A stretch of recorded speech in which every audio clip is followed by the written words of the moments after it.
Hola estudiantes, espero se encuentren bien y vamos a empezar hoy con la primera clase oficial que es de introducción a la programación para el curso de programación 1 de la Universidad de Costa Rica.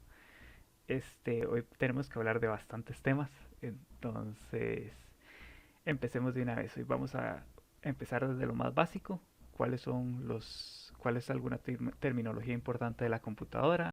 Vamos a hablar de qué son los lenguajes de programación, cuál es la definición de un algoritmo. Luego vamos a hablar de las variables, cómo funcionan y los tipos de datos. Y tal vez hasta lleguemos al tema de operadores, porque lamentablemente, al menos al inicio del curso, estamos un poco chocados de tiempo. Entonces, sin más, empecemos de una vez.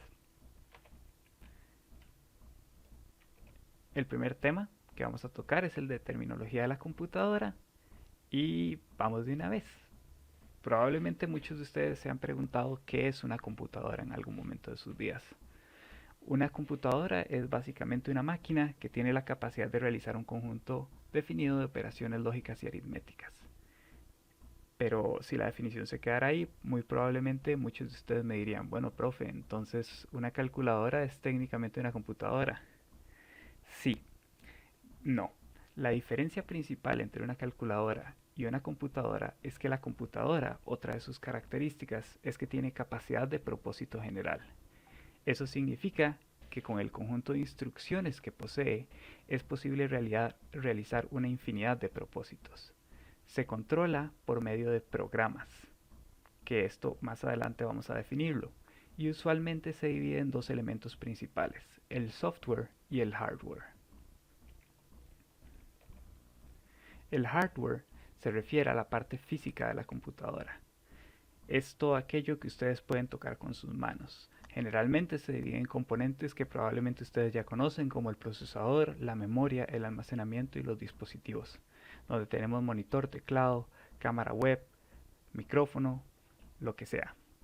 Entonces sí, cuando hablamos de hardware a lo que nos referimos es a la parte física de la computadora. Por otro lado tenemos el software.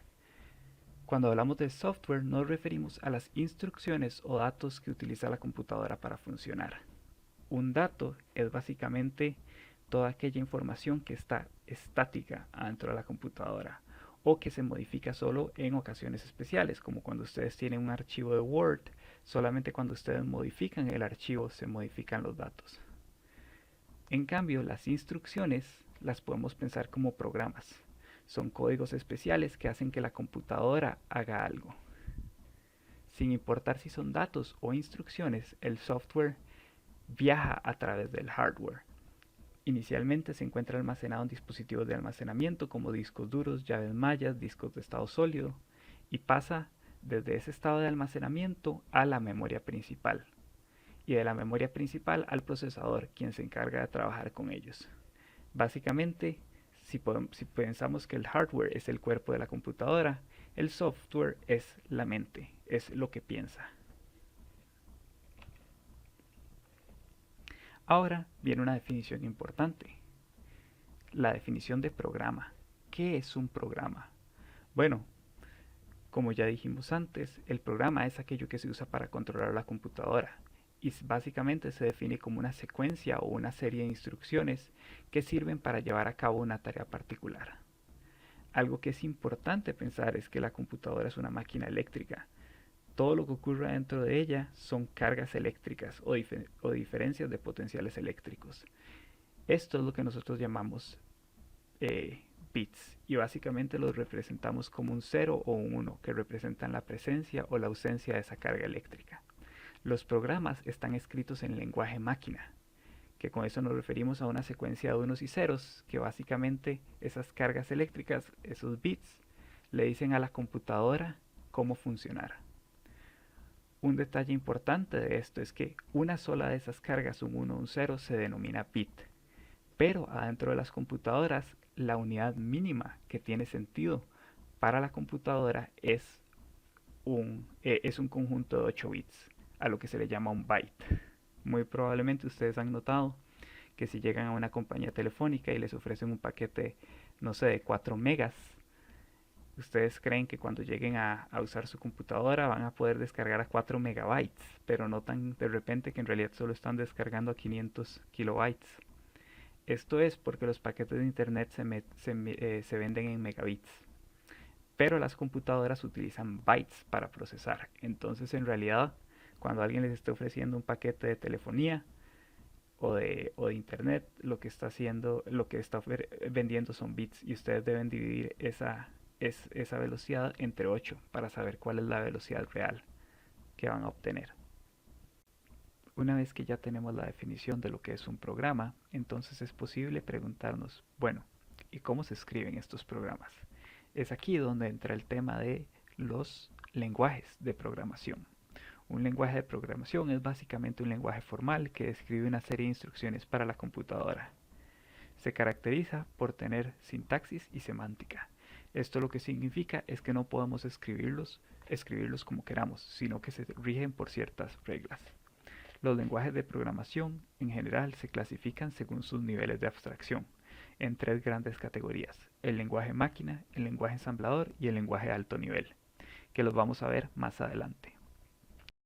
Lenguaje máquina.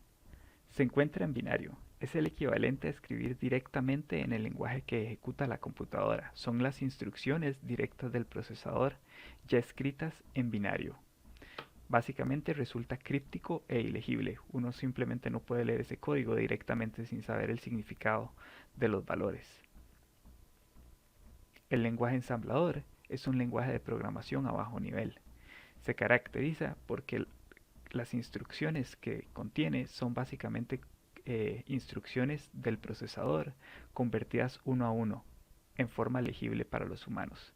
Si el procesador tiene un comando que mueve valores de un registro a otro, entonces en ensamblador tenemos el comando move que mueve valores de un registro a otro. Es código más legible que el lenguaje máquina, sin embargo, tiene el defecto de que la computadora no puede leerlo directamente. Pronto veremos cómo se soluciona este problema. El tercer tipo son los lenguajes de alto nivel. Son lenguajes de programación poderosos, aunque hay unos más poderosos que otros. Tienen instrucciones más poderosas que las que posee ensamblador. Básicamente, con lo que nos referimos a esto es a que una sola instrucción puede ser muchas de ensamblador. Tienen la característica de que suelen ser más legibles y naturales para los humanos. Esto lo notaremos cuando lleguemos al tema de estructuras de control, porque los comandos a veces resultan ser analogías de lenguajes reales. Por ejemplo, el lenguaje Java que aprenderemos a lo largo de este curso es un lenguaje de alto nivel. Los lenguajes de alto nivel en general se categorizan en dos tipos: los lenguajes interpretados y compilados. Y algo importante de mencionar es que al igual que el lenguaje ensamblador, la computadora no puede entenderlo directamente. Entonces aquí nos llega la pregunta, bueno, y entonces, ¿cómo es que la computadora hace para entender un programa escrito en lenguaje ensamblador o un lenguaje escrito en alto nivel?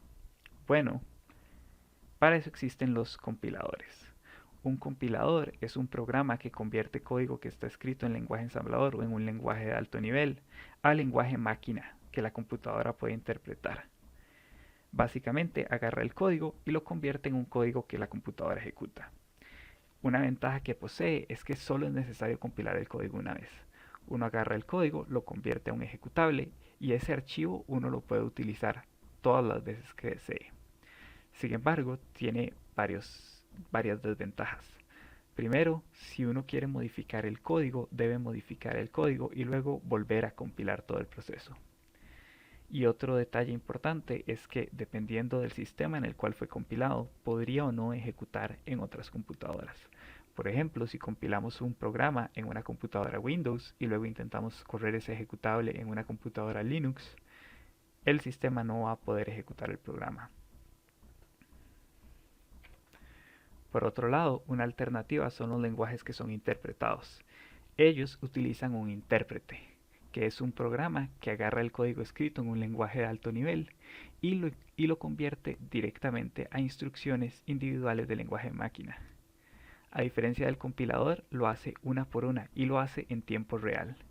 Eso significa que no genera código ejecutable, porque se ejecuta directamente.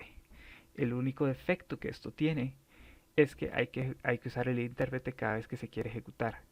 Y claramente, si una computadora no posee el intérprete, no podrá ejecutar los códigos de ese lenguaje. En este contexto, el lenguaje Java que vamos a aprender es un lenguaje compilado. Por último, los paradigmas de la computación. Esto lo que nos dice es que se puede clasificar los lenguajes de programación basados en su sintaxis. Esto se verá más adelante en los siguientes años de carrera, pero por ahora, viéndolo de manera simple, existen diferentes categorías, entre las cuales se pueden clasificar como por ejemplo un lenguaje que sea orientado a objetos, en el cual su estructura del código se basa en clases y objetos. Eso sería como Java. Hay lenguajes lógicos, hay lenguajes funcionales, hay gran variedad de lenguajes.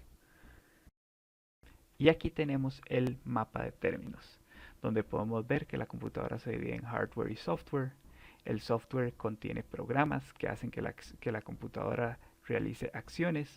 Esos programas están escritos en lenguajes que pueden ser escritos en lenguaje máquina, algún lenguaje ensamblador o un lenguaje de alto nivel. Los lenguajes de alto nivel tienen paradigmas de programación y los lenguajes de alto nivel y ensamblador pueden ser compilados o, en el caso de los lenguajes de alto nivel, interpretados. Por último, la definición más importante de toda esta sección es la definición de algoritmo. Un algoritmo es una secuencia de instrucciones definidas que resuelven un problema particular. Un ejemplo concreto podría ser una receta de cocina o el proceso de sumar en papel. En realidad, cualquier secuencia de instrucciones que ustedes sigan para resolver un problema es técnicamente un algoritmo. Sin embargo, en el contexto de la matemática y la computación, nos referimos a ellos de manera más abstracta, no pensándolo como un libro de cocina, sino como una secuencia de pasos para resolver un problema. Detrás de todo lo que ocurre en la computadora hay un algoritmo.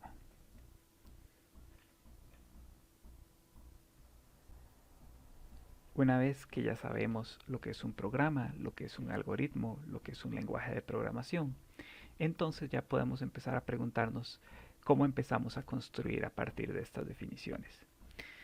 Para aprender a programar, quizás el concepto más importante y más esencial es el de la variable. Una variable es un contenedor de datos que se usa para almacenar temporalmente los datos que el programa necesita para operar. Todos los números, todos los valores, toda la información que el programa utiliza está almacenado adentro de variables. Estas variables solo existen en memoria, no se guardan y al acabar el programa o apagar la computadora, estas variables y sus valores dejan de existir. Cada variable tiene tres componentes esenciales, que son su tipo, del cual hablaremos más adelante, su identificador, que es su nombre propio y tiene que ser único, y su contenido, que es la información que tiene guardada. El tipo es lo que le dice a la computadora cómo interpretar los datos que están almacenados adentro de la variable. Recordemos que dentro de la computadora todos los datos son unos y ceros, simplemente binario. Y son técnicamente lo mismo, números. Entonces, para poder representar algo más que solo números, lo que varía es la forma en la que la computadora los interpreta. Cada forma de interpretar un conjunto de unos y ceros es lo que se conoce como un tipo de dato, y son de vital importancia, porque aunque el mensaje sea el mismo, la forma de interpretarlo puede cambiar el resultado. Precisión. Por otro lado, al igual que en un papel no podemos escribir infinitos números, el espacio dentro de la computadora es limitado. Puede ser 4 GB, 8 GB, 16 GB de RAM, no importa, el espacio es limitado. Y por lo tanto, el número más grande que podemos representar adentro de ese espacio también es limitado. Cuando hablamos de precisión, nos referimos a cuál es el número más grande o cuál es el espacio de valores en el cual se pueden representar números o texto o lo que sea adentro de una variable. Para cada tipo de dato pueden existir diferentes representaciones, pero generalmente la precisión es proporcional al espacio utilizado y depende del programador elegir cuál representación queremos, dependiendo de qué valores vayamos a utilizar y de cuánto espacio tengamos. Entonces veamos el primer tipo de dato, Los tipos de dato entero. Es el tipo de dato primitivo que se utiliza para representar números enteros. Con tipo de dato primitivo nos referimos a que es uno de los tipos de datos básicos, de los esenciales que existen en generalmente todas las computadoras. Este, Básicamente lo que hacen es representar cualquier número entero, negativo o positivo. Pero no es cualquiera, porque como mencionamos antes, tenemos la limitante de la precisión. Es por eso que al menos en Java tenemos 4 representaciones principales: el byte, el short, el int y el long. Cada uno de ellos tiene respectivamente 1, 2, 4 u 8 bytes, y sus valores oscilan desde el más pequeño, que puede representar solo valores de menos 128 a 127, hasta el más grande, que tiene un número que no voy a intentar pronunciar. Usualmente el más utilizado es el tipo int, que representa números que van desde menos 2000 millones hasta 2000 millones positivos. El siguiente tipo de dato primitivo son los números reales. Estos son utilizados para representar cualquier número que sea fracción. Pero ahora viene algo interesante. En el mundo real nosotros podemos representar números con expansión decimal infinita. Sin embargo, dentro de la computadora no tenemos espacio infinito para ello. Es por eso que la forma en la que representamos estos valores es tan importante.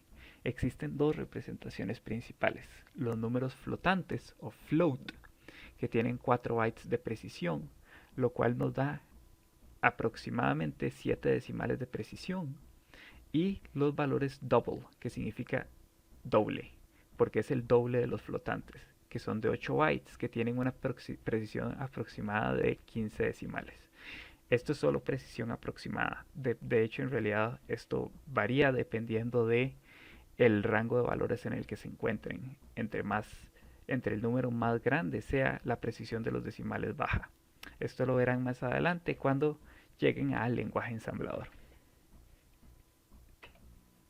Luego existen los tipos de datos booleanos, que este se puede considerar un tipo básico y se usa para representar valores de verdad, es decir, verdadero o falso. Se usan para representar situaciones de sí o no. Ejemplos: relaciones entre números, relaciones entre variables. Un ejemplo de un dato booleano sería: la masa atómica del helio es mayor a la del plomo. Eso nos diría falso. O el símbolo atómico del berilio es Ve. Eso sería verdadero. Adentro de la computadora los vamos a utilizar para representar situaciones más simples, pero la idea es la misma. Tiene una única representación, que es el tipo bool, y ocupa el espacio de un byte. Su nombre proviene de la lógica de Boole, por si alguno está interesado. El siguiente tipo básico es el tipo carácter, que es el tipo de dato utilizado para representar un símbolo de escritura. Generalmente se usa codificación ASCII, que es la raíz del tipo de dato primitivo, aunque últimamente se pueden utilizar otras codificaciones, en especial Unicode, de la cual vamos a hablar más adelante. Ejemplos de caracteres son todas las letras en mayúscula, las letras en minúscula, los dígitos, los símbolos, el espacio y caracteres especiales. Todos estos dependen de la codificación. El tipo básico solo tiene una representación, que es el tipo char, y es de un byte, y es un carácter ASCII. Para el tipo Unicode se usan otras representaciones, pero no se verán en este curso. Hay un detalle que es importante mencionar cuando se habla de caracteres, que son las secuencias de escape. Hay caracteres especiales que a veces nosotros utilizamos en el teclado, solo que no sabemos que son especiales, como por ejemplo cuando presionamos Enter y hacemos un salto de línea, o cuando estripamos la tecla de tabulador y hacemos una tabulación. En realidad, lo que ocurre cuando presionamos una de estas teclas es que se escribe un carácter especial, que son invisibles. La computadora no los muestra, pero ahí están. Así es como hace la computadora para saber que tiene que hacer un salto de línea o que tiene que hacer una tabulación. Si quisiéramos escribirlos de manera explícita, la manera de hacerlo es escribir un backslash y una letra especial que le dice a la computadora que es. \n significa new line. Lo que hace es el equivalente a presionar enter, lo que hace es un cambio de línea. Slash T es un tabulador, que básicamente le dice a la computadora que hay que tabular. Y ustedes me podrían preguntar, bueno, pero si el backslash es un comando especial, ¿cómo hacemos para escribir backslash? Bueno, para representar backslash, el comando es backslash backslash. De esta manera aparecería adecuadamente. Cuando son mostrados, estos caracteres especiales se convierten al carácter correspondiente. Por ejemplo, si nosotros adentro de un programa tuviéramos el texto hola backslash n mundo backslash n, entonces al mostrarlo se vería el salto de línea en medio. Aquí les muestro un poco de la tabla ASCII, que es la tabla de caracteres. Como pueden ver, cada uno de los caracteres en rojo tiene asociado un valor numérico. Si lo pensamos, cuando hablamos de los tipos enteros de tipo byte, nosotros vimos que tenían valores que iban desde menos 128 a 127, que viéndolo solo en números positivos sería el equivalente a ir de 0 a 255. Es por eso que al utilizar codificación ASCII solo existen 255 caracteres. Y este es el motivo por el que luego tuvo que crearse el estándar Unicode, porque en esos 255 caracteres no habían caracteres chinos, ni japoneses, ni rusos. Entonces, ahora que vivimos en un mundo globalizado, fue necesario cambiar eso. Aquí tienen la siguiente tabla. El último tipo que veremos es la hilera o string.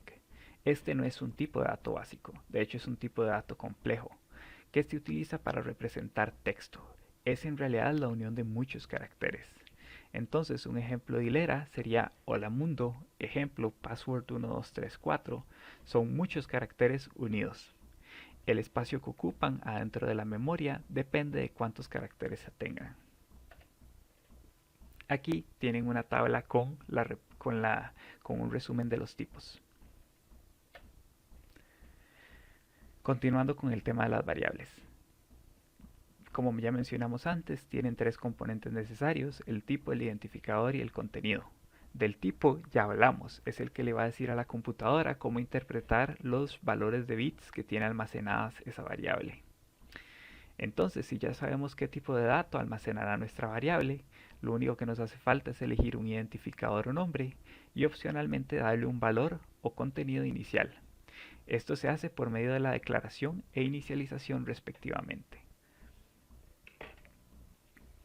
Declaración. La declaración de una variable indica que esa variable empieza a existir. Cuando declaramos una variable le estamos diciendo a la computadora, a partir de este momento esta variable existe, créela. Y la computadora por sí sola se va a encargar de crear un espacio en memoria donde se va a almacenar la información de esa variable. Y se genera su nombre propio, que ya no se puede repetir. Si alguien intentara declarar otra variable con el mismo nombre, se generaría un error. Cuando se declara una variable sin contenido, contiene ruido adentro de ella, que en realidad ese ruido son los valores que había previamente en ese espacio de memoria. O en algunos casos, dependiendo del lenguaje, esa variable no va a tener nada. Un ejemplo de esto, y más adelante veremos un ejemplo ya aplicado, es el comando int(x), que le dice al programa que debe crear una variable de tipo entero con el identificador o el nombre x. Es muy posible que en algún momento ustedes se vean tentados a utilizar variables como la que yo creé en la filmina anterior, llamada x. Sin embargo, es importante hablar de algunas buenas prácticas a la hora de declarar variables. Un estándar importante que tenemos o una convención importante que tenemos es que al escribir los nombres de variables, estos nombres deben ir en minúscula. Por eso escribí x en minúscula y no x en mayúscula. Sin embargo, ese nombre de variable per se no es una buena práctica, porque es recomendable utilizar nombres significativos para representar lo que hacen las variables. Por ejemplo, es mucho más fácil para alguien leyendo mi código entender qué hace la variable hora de clase a qué hace la variable hc. Al usar nombres más significativos facilita en mucho la lectura de mi código, tanto para mis compañeros como para mis estudiantes, como para mi empleador en un futuro. Entonces, a la hora de escribir variables que tienen nombres largos existen dos estándares principales. El estándar camel case, que básicamente lo que hace es escribir todo en minúscula y escribir únicamente letras en mayúscula en la separación entre las palabras intermedias, similar a como se escribió hora de clase hace un par de líneas. Y el otro estándar es el que se denomina el estándar underscore, en el cual toda la palabra va en minúscula, pero las palabras van separadas por guión bajo. Aquí podemos ver dos ejemplos de la misma variable hora de clase escrita en camel case y en underscore. A camel case se le llama así porque parecen las jorobas de un camello, solo como dato interesante. El último paso es la inicialización. La inicialización de una variable ocurre cuando se le asigna un valor a esta por primera vez. Es necesario que la variable haya sido declarada antes o esté siendo declarada en el momento.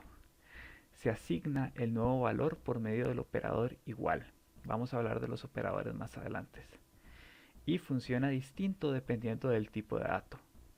Por ejemplo, en los tipos primitivos, int, long, float, bool, etc., guarda el valor en esa ubicación. Para los tipos compuestos que veremos más adelante, lo que ocurre es que como esos datos son de tipo variable, no copia el valor guardado, sino que copia la dirección.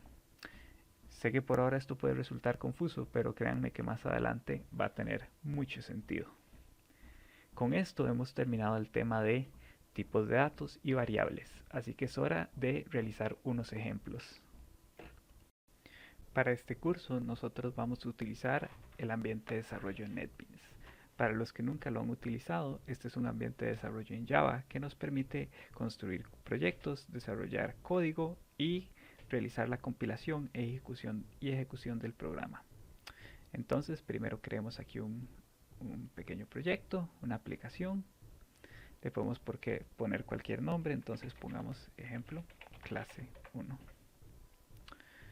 Y si está bien, voy a decir que lo cree.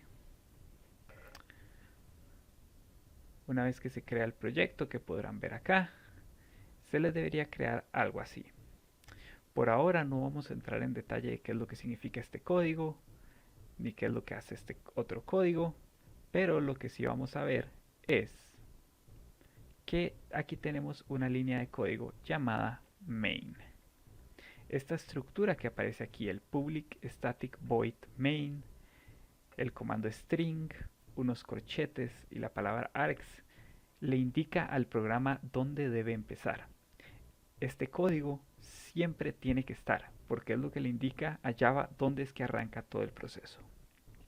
Entonces, para el ejemplo de ahora, quiero explicarles cómo crear algunas variables. Intentemos crear unas cuantas. Intentemos crear una variable entero y empecémoslo con un valor de 21. Nosotros podemos iniciar una variable al mismo tiempo que la declaramos, como en este contexto. Pero, digamos que luego quisiéramos declarar otra variable, esta vez de tipo flotante, sin inicializarla. Podemos nada más escribir eso y más adelante escribir flotante es igual a 3. Esto equivale a la declaración de la variable, esto equivale a la inicialización de la variable. Y en este contexto, esta está declarando e inicializando la variable. Un detalle importante que quiero que noten es que estoy utilizando punto y coma al final de cada línea. Este comando es esencial en Java. En algunos lenguajes no es necesario, pero al menos en Java lo es, para explicarle al programa que aquí acaba esta instrucción. Cada vez que el programa lee una línea y encuentra el punto y coma, lo que entiende es aquí acaba una instrucción, tengo que realizar esta operación. En este contexto lo que estamos diciéndole aquí es creo una variable de tipo entero que se va a llamar entero y guarde en ella el valor 21. Ahora, ustedes muy probablemente me van a decir, ok, profe, muy chiva, ¿y qué hago con eso? Por ahora, nada. Pero les voy a enseñar un truco que deberíamos verlo más adelante, pero por ahora nos va a servir, que es el system.out.println.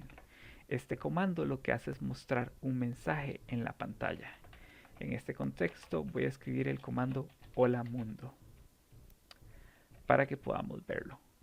Ahora guardo el programa y le doy play.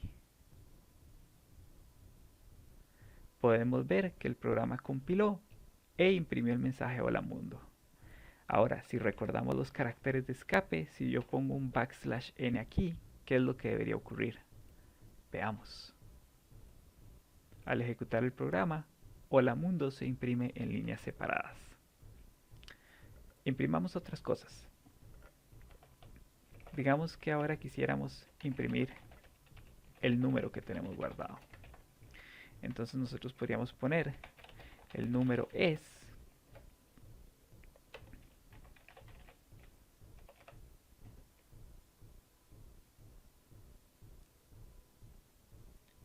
si ponemos el número es y a eso y cuando estamos imprimiendo le decimos que sume entero, lo que estamos haciendo no es sumar el número entero, sino decirle imprímalo, imprima la línea junto.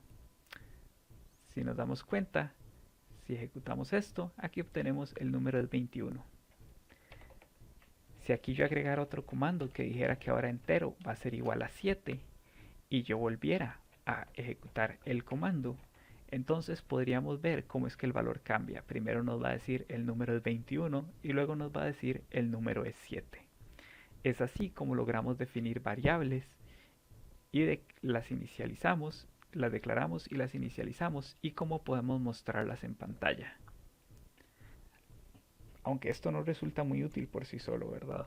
A veces nos gustaría poder hacer cosas con esas variables.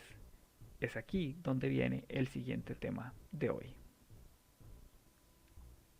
Bueno, ahora que ya tuvimos el ejemplo de cómo empezar a programar en Java, de cómo crear nuestras primeras variables, es hora de hablar de un tema muy importante que son los operadores y expresiones. Un operador es similar a un operador matemático o a una función matemática, en el sentido de que nos permite manipular una o más expresiones. Es decir, manipula los datos, que vamos a ver ahora cómo se obtienen los datos de las expresiones, para producir nuevos valores. Un ejemplo de un operador es la suma, la resta, la multiplicación, la división, y ahora vamos a ver unos más.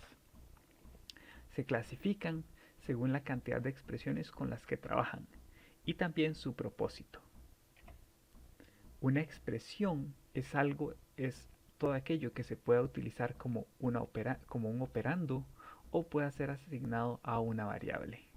Ejemplos de expresiones son constantes, que son datos constantes, números constantes, texto que es estático, variables o el resultado de otras operaciones, el resultado de operar sobre otras expresiones.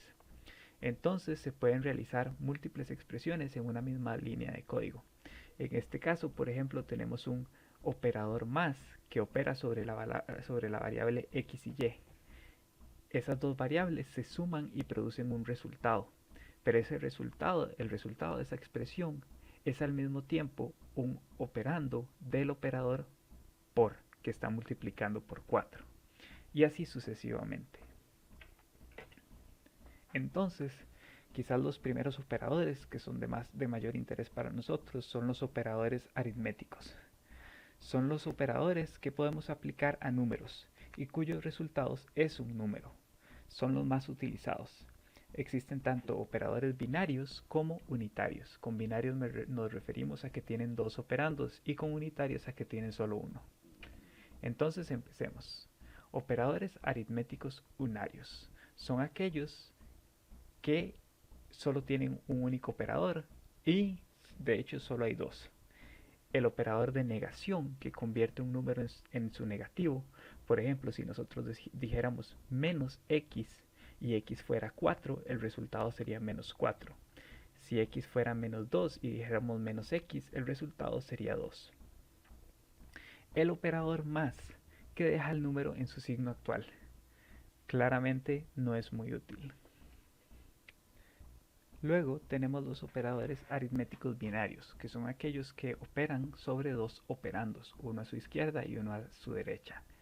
En este caso, al menos en Java, tenemos 5 operadores binarios importantes, que son la adición o suma, la subtracción o resta, la multiplicación, la división y el módulo.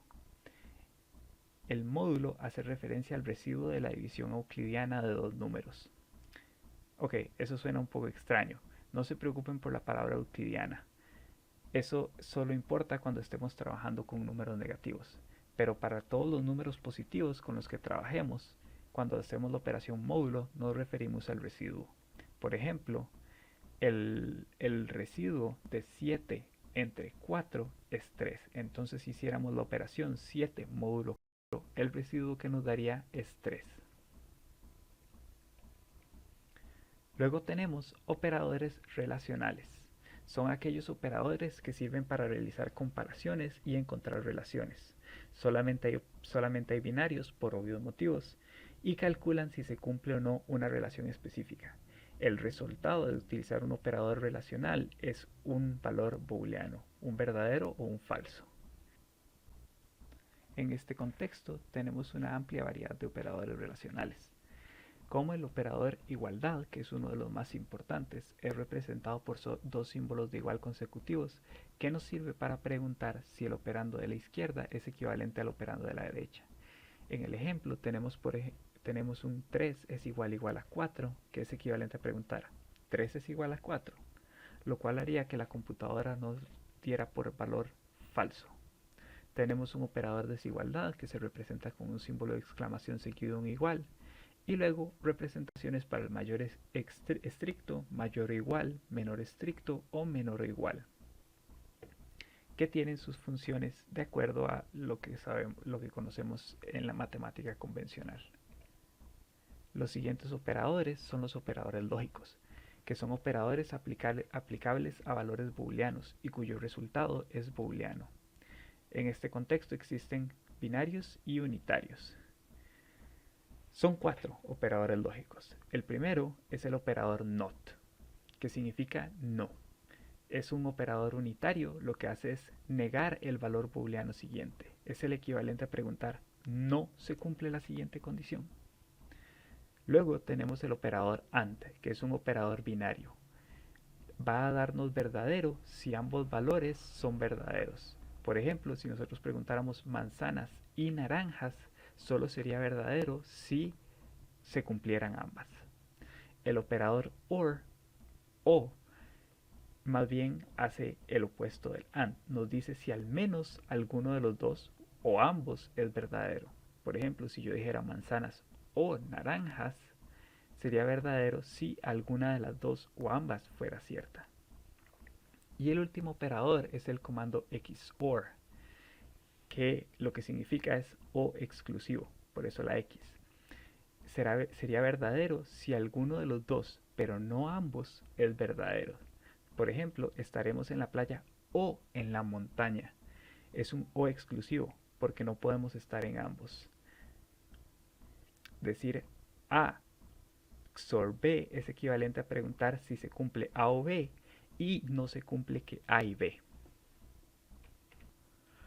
Por último, tenemos los operadores de asignación, que sirven para asignar un dato o un valor a una variable. Básicamente lo que hacen es tomar el valor que se encuentra a la derecha del operador y almacenarlo en la variable que se encuentra a la izquierda.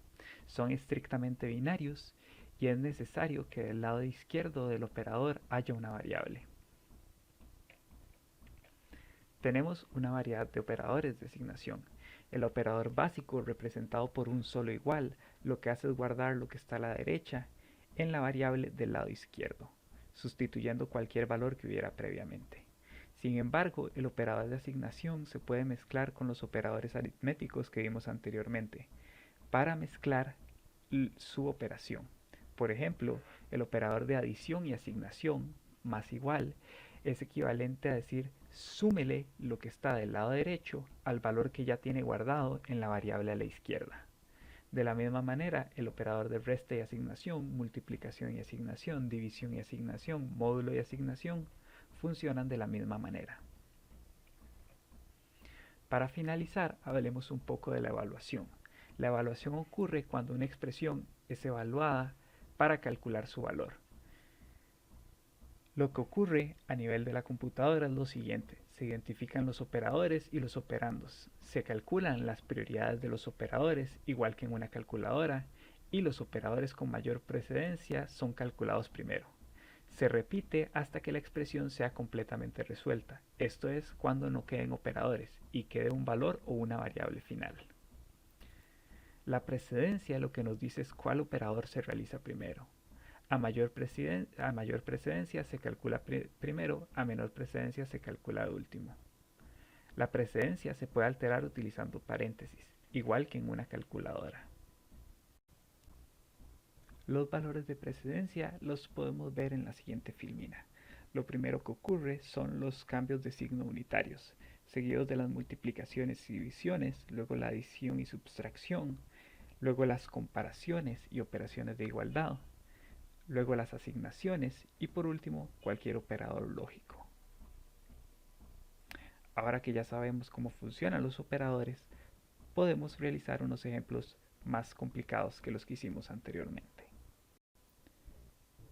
Continuando con el ejemplo anterior, y ahora que sabemos operadores, es posible realizar nuevas operaciones aritméticas. Por ejemplo, recordemos que aquí teníamos una variable llamada flotante 3 y digamos que vamos a modificar este valor para que ahora tanto el entero como el flotante sean 3. Si nosotros dijéramos que ahora flotante lo vamos a multiplicar por 5 y que a entero lo vamos a multiplicar también por 5 e imprimiéramos ambos valores, el valor esperado sería el número flotante es.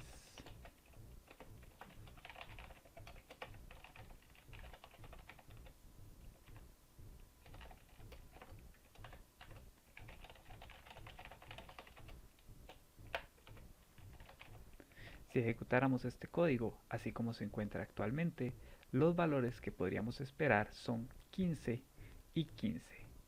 Un detalle importante que me gustaría que noten es que el número flotante imprime 15.0.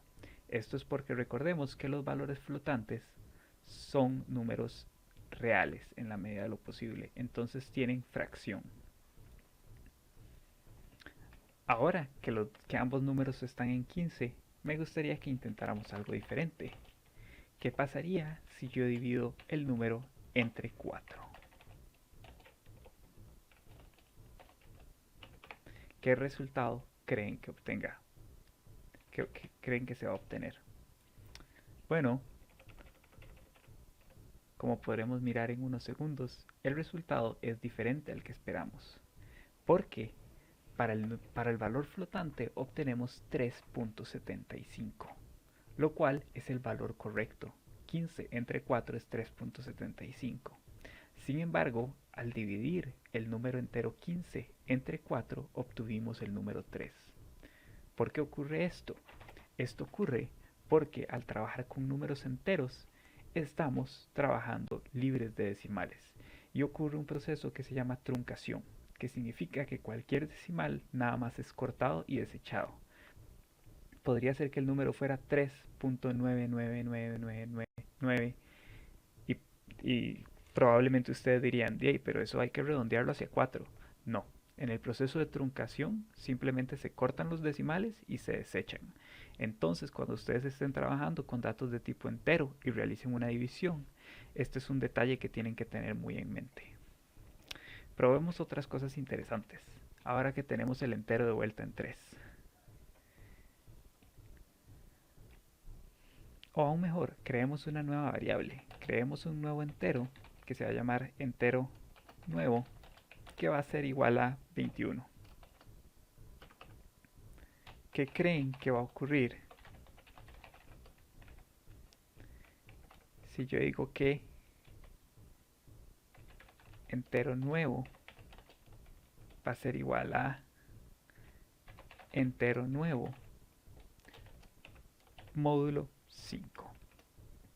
Y ustedes van a decir, pero profe, matemáticamente esto no tiene sentido.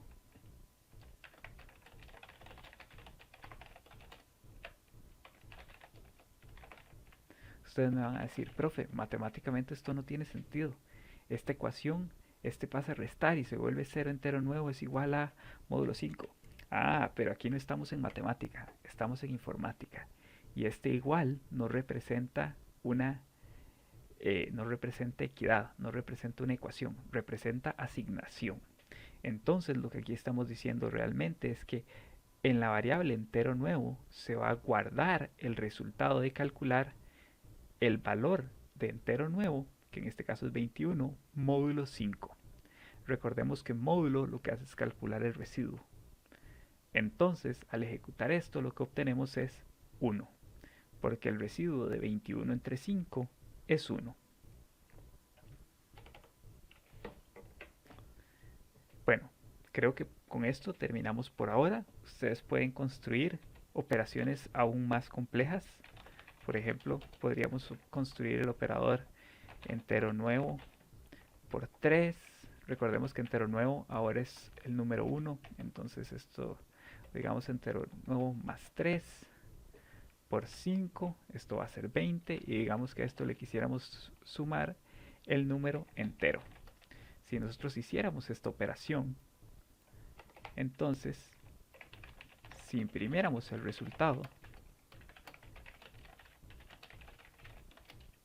lo que obtendríamos es el valor 23, porque aquí tenemos un 1, 1 más 3 es 4, 4 por 5 es 20, y si a eso le sumamos 3, obtenemos 23. Similar a una computadora. Yo sé que por ahora esto puede parecer relativamente simple, pero por las bases se empieza. Espero que con esta clase en línea hayan logrado aprender lo que significa una variable, cómo funcionan los operadores. Y yo estoy disponible para cualquier duda que puedan tener. Siéntanse libre de contactarme. Voy a dejarles unos problemas para que logren practicar un poco de esto. Por ahora, me despido.